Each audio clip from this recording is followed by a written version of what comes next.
Chris with Brower Real Estate Group, part of KW Legacy. Today I want to talk about Zillow. Zillow's been making a lot of headlines, and so what we want to talk about is how is what's happening with Zillow right now going to affect the housing market. If you own a home currently, what's it going to do to your values? And if you're looking at buying your first home or buying your next home, how is it going to affect you? So make sure you stay tuned and watch this episode to find out. But before you do that, hit the subscribe button or the notification bell so you can stay up to date on all the real estate market trends.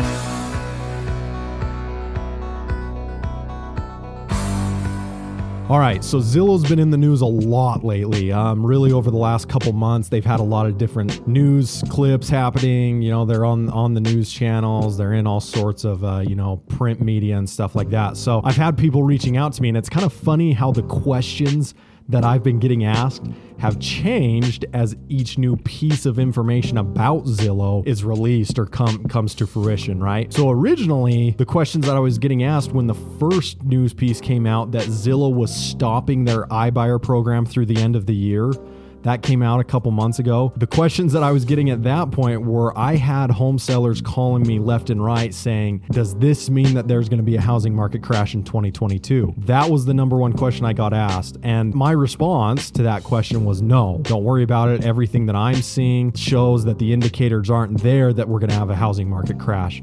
We're going to do another video on that though next week, talking about my predictions for 2022. So I won't dive into that too much here, but that was the number one question I got asked. Then later on, it was announced that Zillow was stopping their iBuyer program completely, that they weren't going to be buying any more homes. And that became really interesting because then it was like, oh man, like why would they not want to do this anymore? What's going on? And then the last piece of the puzzle came out that Zillow was going to be selling over 7,000 homes that they had purchased. And in their quarterly call to their shareholders, they had a huge loss this third quarter. And ultimately, the gist of it is that Zillow and their iBuyer program fell on its face. It just did not work. And so this is what I really want to dive into today as far as like, why did it not work? And again, what does it mean for you as a homeowner if you currently own a home, or if you're going to be buying a home, what does this mean for you? So number one, for me, one of the biggest takeaways from all this Zillow stuff is an algorithm or AI or whatever you want to label it as far as a name goes, will not be able to replace a local expert in a market. So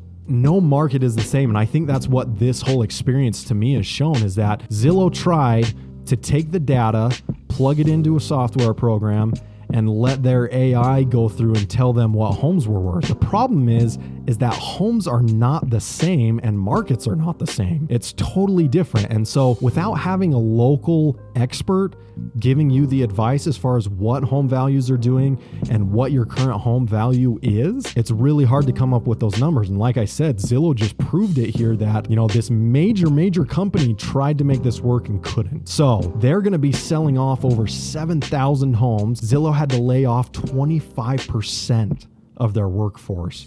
Like I said, it just fell flat on its face. The whole program did. Now, Zillow's going to be just fine, right? Like they're going to continue on. They do really, really good and get a lot of eyeballs onto their website for people browsing homes to buy. So Zillow's going to do just fine. It's not like I think they're going under or anything like that. I just think it's interesting that it shows that when it comes to market knowledge, it pays to find an expert who knows what they're doing, who is in that market and has that niche that they're covering, because no two markets are the same. So if you're selling a home, do not trust the Zestimate. Homes are different. They are different. No two homes are the same. Even if your home has 3 bedrooms and 2 bathrooms, your 3-bed, 2-bath home is different than other 3-bed, 2-bath homes out there. It might face a different direction. You could have different finishes as far as paint and colors and countertops and cabinets and flooring, right? There's so many variables on this that artificial software is not going to be able to give you an accurate estimate on what your home is worth. They're just not. It's just not possible. So if you want to know what your home's worth, do not look at the Zestimate. Give me a call, send me a DM, email, text, whatever's easiest for you, and we will give you the current value of your home for free. We run estimates on people's houses all week long. We've constantly got people wanting to know. That's probably the number one question I get asked. What's my home worth? So if you have that question, reach out to me. Happy to answer it. The second thing I want to talk about is what does this mean for buyers? Because once Zillow announced that they were going to be selling, over 7,000 homes, I had lots of buyers contacting me saying, hey, because all these homes are going to be coming on the market and Zillow's selling them for a loss because they've just got to dump these because they don't have the cash to float them, does that mean that the market's going to shift? Are we going to see prices soften? Should I wait to buy because prices might come down? Or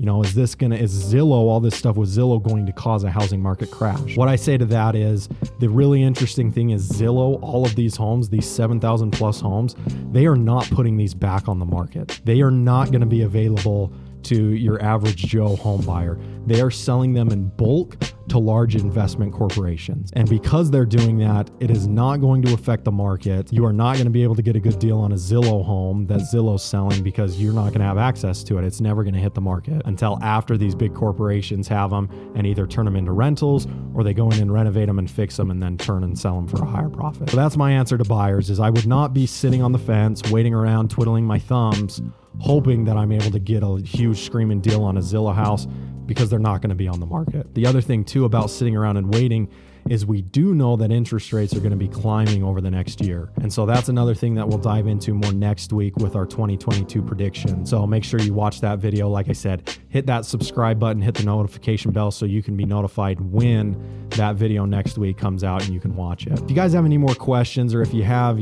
some ideas that you want to dive in on this Zillow topic, leave them in the comments section. We answer them very quickly. Appreciate you guys watching. Again, I know it's been big news and hit the headlines as far as Zillow goes, but in all reality, my two biggest takeaways is it's not going to affect the price of your home and it's not going to affect the price of homes on the market if you're looking to buy. Number two, don't trust Zestimates. Find that local market expert that has that market as their niche and you can contact them and they will be able to give you an accurate amount of what your home value is.